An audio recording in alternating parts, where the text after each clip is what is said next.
Hi, this is Revathi. Welcome to అందమైన కథల పొదరిల్లు. తొలి ముద్దు ఎపిసోడ్ నెంబర్ 9 వినిపించబోతున్నాను. శృతి రావటం చూస్తుండగానే యష్ మొహంలో ఆటోమేటిక్గా ఆనందం కనిపిస్తుంటుంది. కోపంగా వచ్చిన శృతి యష్కి మొహం చూపించకుండా కాస్త పక్కగా నిలబడుతుంది. ఏంటి శృతి అలా ఉన్నావు అని అడుగుతాడు యష్. ఏమీ లేదు అని సైలెంట్గా ఉండిపోతుంది. నిన్న మనం బయటికి వెళ్ళి వచ్చిన దగ్గర నుంచి ఏదో డల్గా కనిపిస్తున్నావేంటి అని అడుగుతాడు. అదేమీ లేదు యష్, నేను బాగానే ఉన్నాను అని అంటుంది. ఆరోగ్యం బాగలేదా అంటూ కాస్త కంగారుగా తన నుదుటిన చేయి పెట్టి చూస్తాడు. శృతి ఆ చేయిని విసిరేసినట్టుగా తీసేసి అలాంటిదేమీ లేదు అని అంటుంది. మరెందుకు శృతి ఇలా ఉన్నావు? నీ మొహంలో అసలు హుషారు కనిపించడం లేదు. నువ్వు ఇలా ఉంటే నాకు నచ్చదు అంటూ ప్రేమగా తన చెంప మీద చేయి పెడతాడు. శృతి ఏమీ మాట్లాడకుండా ఆ చేయిని కూడా తీసేస్తుంది. ఏమైంది శృతికి అని అనుకొని, ఇంతకీ దీక్ష ఎలా ఉంది? తను కోలుకుంటుందా? ఇంకా నిన్నట్లాగే నీరసంగానే ఉందా అని అడుగుతాడు. ఏం, తను ఇంకా నీరసంగానే ఉంటే ఈసారి ఏదైనా కార్పొరేట్ హాస్పిటల్ తీసుకువెళ్ళి ట్రీట్మెంట్ చేయిస్తావా అని అడుగుతుంది కోపంగా చూస్తూ. తన మాటలకి ఆశ్చర్యపోతూ, ఏమైంది శృతి నీకు? ఇలా మాట్లాడుతున్నావేంటి అని అడుగుతాడు. ఇలా మాట్లాడక ఇంకెలా మాట్లాడను? నువ్వు దీక్ష మీద అంతలా కేరింగ్ చూపిస్తున్నావంటే అసలు దీక్ష మీద నీకు ఎలాంటి అభిప్రాయం ఉంది యష్ అని అడుగుతుంది సూటిగా చూస్తూ. తన మాటలకి యష్ ఆశ్చర్యపోతూ, ఎలాంటి అభిప్రాయం ఏంటి? తను నీకు నాకు స్నేహితురాలు కదా, ఆ ఉద్దేశంతోనే అడిగాను అని అంటాడు. కాదు, నువ్వు తనని ఓ స్నేహితురాలి కన్నా ప్రియురాలుగా చూస్తున్నావనిపిస్తుంది అని అంటుంది కోపంగా మొహం తిప్పుకుంటూ. ఆ మాటలకి యష్ కోపం తెచ్చుకుంటూ శృతి అని అరుస్తాడు. ఏం, నేను ఇలా అనేసరికి నీకు కోపం వచ్చిందా? నిన్నటి నుండి మీ ఇద్దరి ప్రవర్తన వల్ల నాకు ఇలాగే కోపం వస్తుంది. అసలు నీ మనసులో తన మీద ఎలాంటి అభిప్రాయం లేనప్పుడు తనకి గాజులు ఎందుకు కొనిచ్చావు అని అడుగుతుంది కోపంతో కళ్ళు పెద్దవి చేస్తూ. పిచ్చి పిచ్చిగా మాట్లాడుకు శృతి. స్నేహితురాలు అనే భావంతోనే గాజులు కొనిచ్చాను కానీ వేరే ఉద్దేశంతో కాదు. అయినా నువ్వు నన్ను ఎలా అనుమానిస్తున్నావు? నీ మీద పీకలోతు ప్రేమలో ఉన్నాక నేనెందుకు దీక్షని ఆ ఉద్దేశంతో చూస్తాను అని అంటాడు కోపంగా చూస్తూ. ఏమో, మీ ఇద్దరిని చూస్తుంటే నాకు అనుమానం కలుగుతుంది.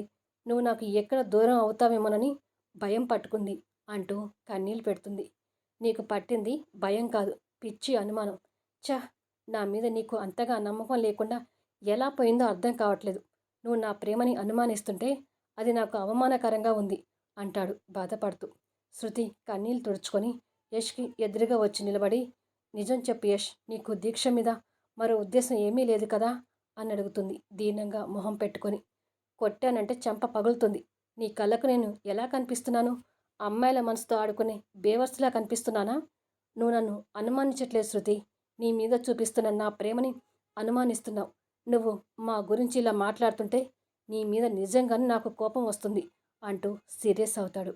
శృతి కన్నీళ్ళు పెట్టుకుంటూ వెళ్ళి అక్కడ బెంచీ మీద కూర్చుంటుంది. యష్ కొన్ని క్షణాలకి కోపాన్ని కంట్రోల్ చేసుకొని ఏడుస్తున్న తన పక్కకు వచ్చి కూర్చొని తనను దగ్గరకు తీసుకొని, ఏమైంది శృతి నీకు అసలు? ఎందుకు మమ్మల్ని ఇలా అనుమానిస్తున్నావు అని అడుగుతాడు ఆవేశాన్ని తగ్గించుకొని నిదానంగా మాట్లాడుతూ. మొన్న మీరిద్దరు పెట్టుకున్న కిస్కి నేను కూడా డిస్టర్బ్ అయ్యాను యష్. అందుకే మీ మీద లేనిపోని అనుమానాలని కలుగుతున్నాయి. నిన్ను ఇలా అనుమానించినందుకు ఐఆమ్ సో సారీ యష్ అని అంటుంది యష్ని హగ్ చేసుకొని.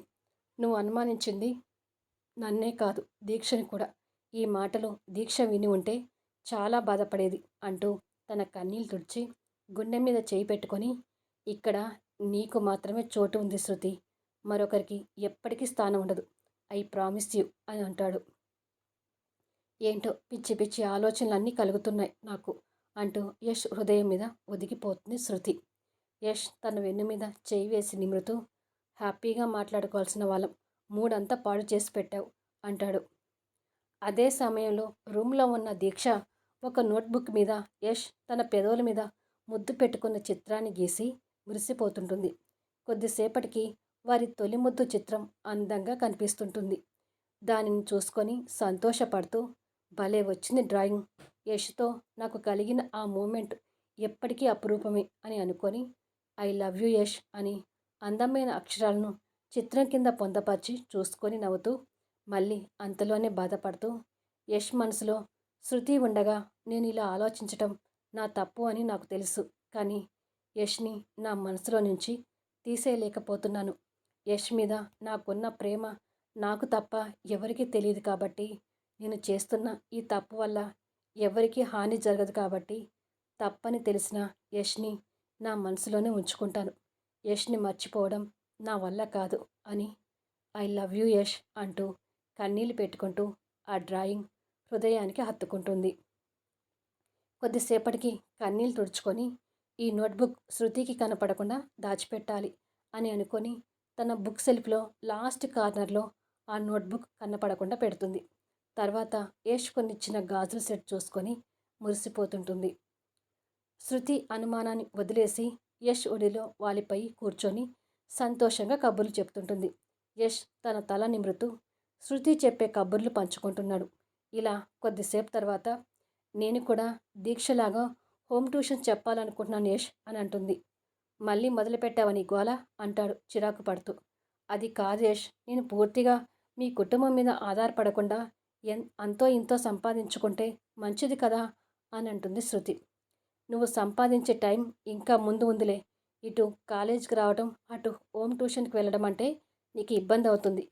నువ్వు తీరిక లేకుండా అంతగా కష్టపడటం నాకు ఇష్టం లేదు. అయినా ఈ సంవత్సరం ఉంటే చదువు అయిపోతుంది. ఇక ఆ తర్వాత నీ ఇష్టం. అప్పటి వరకు ట్యూషన్ చెప్తాను, కష్టపడతానని మాత్రం చెప్పకు. నీ ఖర్చులకి నేనే అమ్మా నాన్నని అడిగి అడ్జస్ట్ చేస్తుంటాను. ఇక మళ్ళీ నువ్వు ఈ ట్యూషన్స్ గురించి నా దగ్గర మాట్లాడొద్దు అని కాస్త వార్నింగ్ ఇచ్చినట్టుగా చెప్తాడు.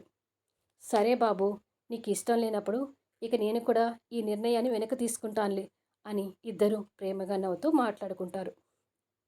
కొద్దిసేపటికి శృతి హుషారుగా రూమ్కి వచ్చి ఒంటరిగా కూర్చొని ఆలోచిస్తున్న దీక్షను చూసి, ఏంటి దీక్ష, ఏదో దీర్ఘంగా ఆలోచిస్తున్నావు అని అడుగుతుంది. తన మొహంలో నవ్వు చూసి సంతోషపడుతూ, ఏమీ లేదు శృతి అని అంటుంది. గాయం నొప్పి తగ్గిందా అని అడుగుతుంది శృతి తన తలకి ఉన్న కట్టువైపు చూస్తూ. చాలా వరకు తగ్గింది. 2 రోజుల్లో నేను కూడా కాలేజీకి వచ్చేస్తాను అని అంటుంది. కోలుకుంటే అలాగే వద్దు గాని ఉండు, మనిద్దరికి కాఫీ కలుపుకొని తీసుకొస్తాను అని చెప్పి కిచెన్లోకి వెళ్తుంది. శృతి అలా హుషారుగా కనిపించేసరికి దీక్ష మనసు కూడా కుదుట పడుతుంది. ఇద్దరు ఎప్పటిలా మాట్లాడుకుంటూ కాఫీ తాగుతుంటారు. ఇలా కొన్ని రోజులకి దీక్ష పూర్తిగా కోలుకొని మళ్ళీ కాలేజీకి వెళ్తుంటుంది. ఒకరోజు యష్, శృతి విక్రమ్ వాళ్ళ ఇంటికి వెళ్తారు.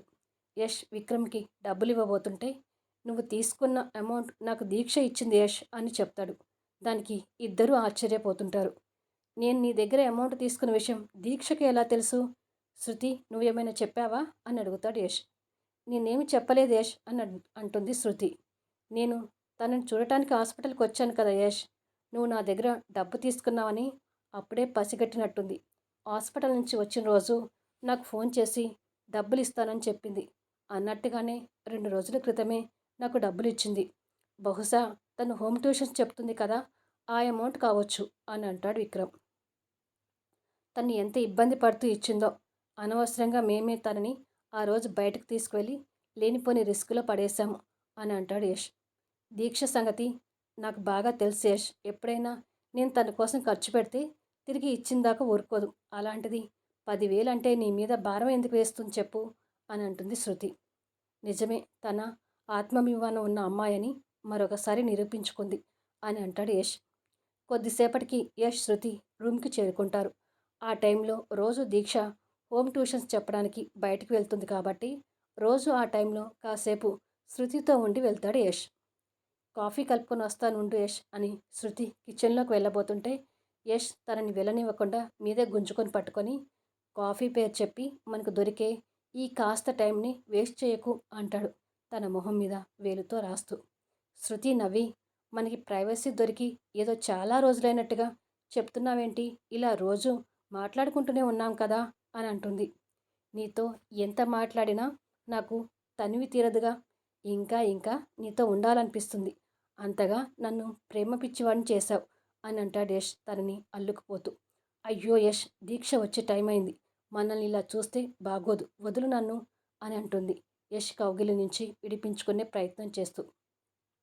కానీ యష్ తనకి ఇంకా దగ్గరగా అల్లుకుపోయి, కాసేపు ఇలా ఉండు శృతి, దీక్ష వస్తుందని తెలియగానే వదిలేస్తానులే అని తనని గట్టిగా పట్టుకుంటాడు. నీ అల్లరి బాగా ఎక్కువ అవుతుంది, ఇలా నాతో టైం వేస్ట్ చేసుకునే బదులు వెళ్ళి చదువుకోవచ్చు కదా అని అంటుంది. యష్ ఒక్కసారిగా తనను వదిలి, నిజమే శృతి, 2 రోజుల్లో మనకి ల్యాబ్స్ ఉన్నాయి. నోట్స్ కంప్లీట్ చేయలేదు. నీ నోట్స్ ఇవ్వు, తీసుకొని వెళ్ళి ఈ నైట్ కంప్లీట్ చేస్తాను అని అంటాడు. ఇంకా నోట్స్ రాయకుండా ఎలా ఉన్నావు?